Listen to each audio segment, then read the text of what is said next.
Just sitting out here riding around on my mower, getting the grass cut. Noticed that it was starting to get a little chilly out here. I got the yard finished up, ran in the house, and grabbed a hoodie. But while I was finishing up mowing the yard, that's better, I can see now. While I was mowing the yard, I got to thinking, man, I was saying, man, how thankful are you? You know, we say shit like that all the time. Man, I'm thankful. Man, I'm blessed. Man, I'm thankful. But I'm sitting here thinking, boy, I actually really am blessed, along with so many other people out here in America, you know. I'm going to go to bed tonight. I'm going to lay down in my bed in my house with my heat running that I pay for, and I'm going to sleep really, really good tonight. You know who isn't? A whole lot of people in eastern Tennessee and North Carolina, Georgia, Florida, whole lot of people not going to be going to bed tonight in their own beds. When they tell their kids that it's going to be okay and that they love them, they don't really know if it's going to be okay. They really don't. So it got to wrenching on my stomach. Have you done everything that you can do to help? Seriously. Have you done anything? If you've done something, then that's more than most people, and I'm not talking to you.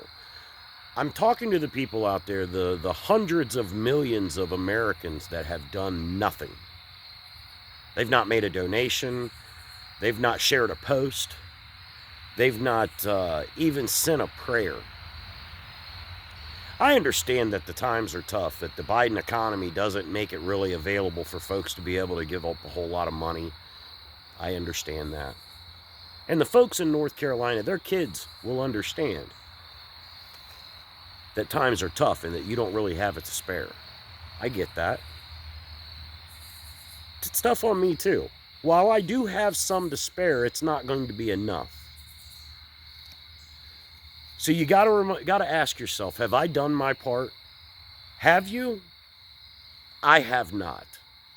That is why I am going to put together a truck and trailer load of goods and materials and get my ass down there and do my contribution to be a self-respecting American, to be able to look in the mirror and not feel nauseous that I didn't do everything that I could. All right? My beard looks all sideways. But I don't want to be that guy that didn't do nothing. What about you? Where do you stand on this? Because you don't got to send a bunch of money. You don't got to put a lot of effort into it. If you get to asking around, I bet somebody in your community is putting together a truck and trailer to go down now. Now, if that only means that you can donate a case of water, how about a couple of old hoodies that you're not wearing anymore? A blanket that's been sitting in the cabinet for 5 years that you haven't touched. Have you done that much? How about going through the pantry and grabbing all the stuff that hasn't expired? Don't be a dickbag. But the stuff that's getting close to expiring, why don't you go ahead and just rustle all that stuff up and take it on down to your local church and find out where there's when a truck's headed out. Grindstone Ministries, you can hit them up and find out what and where they need stuff. Bikers for Trumps, Boots on the Ground, they're doing the same thing. There's tons of organizations out there. My buddy Jason with a Felony, if you live in Hot Springs, Arkansas area, you can get with him. He's running loads of stuff out there. And I'm going to take a load of stuff out there as well. I'm shooting for like the 14th. I'm not 100% on the date yet, but that gives me about 10 days to get some stuff together. I don't want to get hung up in all of the people rushing down there to supply aid, because I know that as this tragedy works its way out of the media cycle, so many of my countrymen will forget all about those people that still don't have a place to live, that are still shitting in a bucket. Yeah. Yeah, odds are if you live in Asheville, Chimney Rock, any of them places up in the mountains, you're shitting in a bucket. You're taking horse baths with bottles of water and washcloths. Times are tough for those folks. That part of the country got through back into the 1920s where they don't have running water and electricity. Can you imagine, can you even fathom living in a world without running water and electric? I mean, the ability to push a button and to make your shit go away? Come on. That shit's amazing. That we have this as a society. Well, they don't. They don't. They can't push a button and make their shit go away. They're shitting in buckets and more than likely burying said buckets of shit. You know, you take a pool noodle, wrap it around the edge of the bucket, drop you a bag in, wrap that pool noodle around the edge of the bucket, cut off the access. You got you a nice cushy little seat to take shit in. Pull the pool noodle off, pull your bag out, tie it off, throw it in the shithole, or whatever they're doing with it. I have no idea what they're doing with their fecal. No clue. But I know what I'm going to do.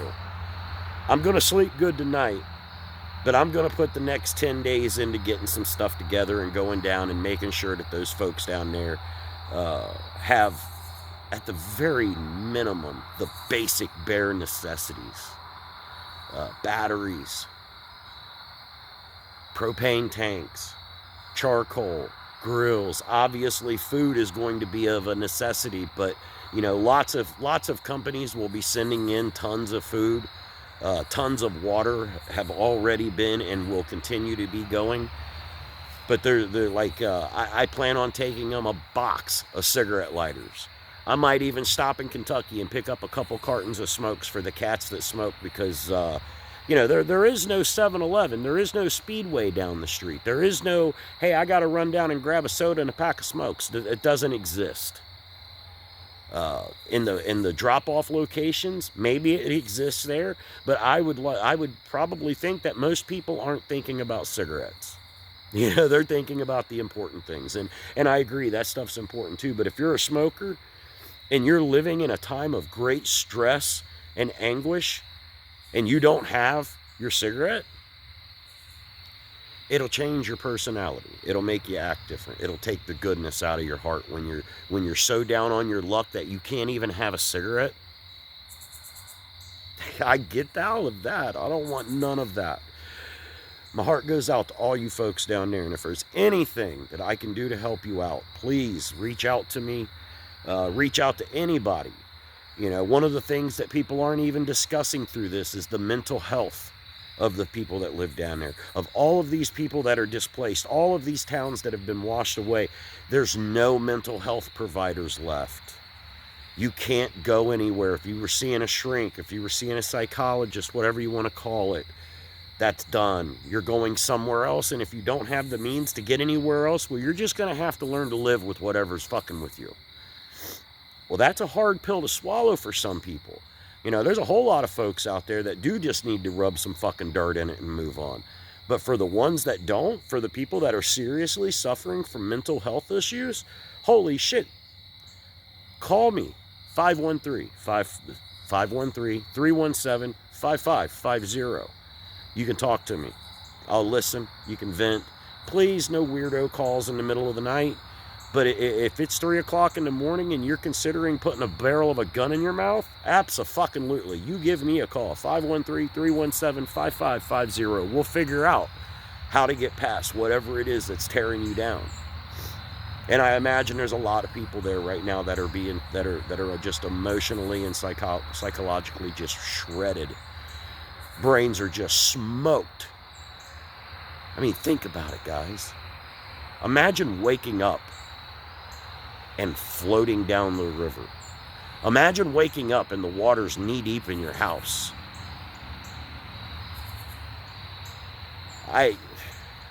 God bless y'all. I wish there was more I could do, but if there is anything that you can think of that this little old guy from Brown County, Ohio can do to help you, you let me know. Anybody that wants to contribute, Cash App is Therapy Range. Ray, you know, I don't care about monetary donations. I'll say that outright. Don't care about that. I'm completely prepared to eat the cost of fuel, the hotel, food, even a rental. If it comes down to me having to rent a vehicle to haul my supplies down there, I'll do that too, and I'll eat 100% of all of that, and I'll feel damn good about doing it. But if you're not local and you want to contribute, if you're going to send cash, I would prefer it, honestly, to send it to like Grindstone Ministries or someone like that. But if you insist, my Cash App is Therapy Range, little money symbol, Therapy Range.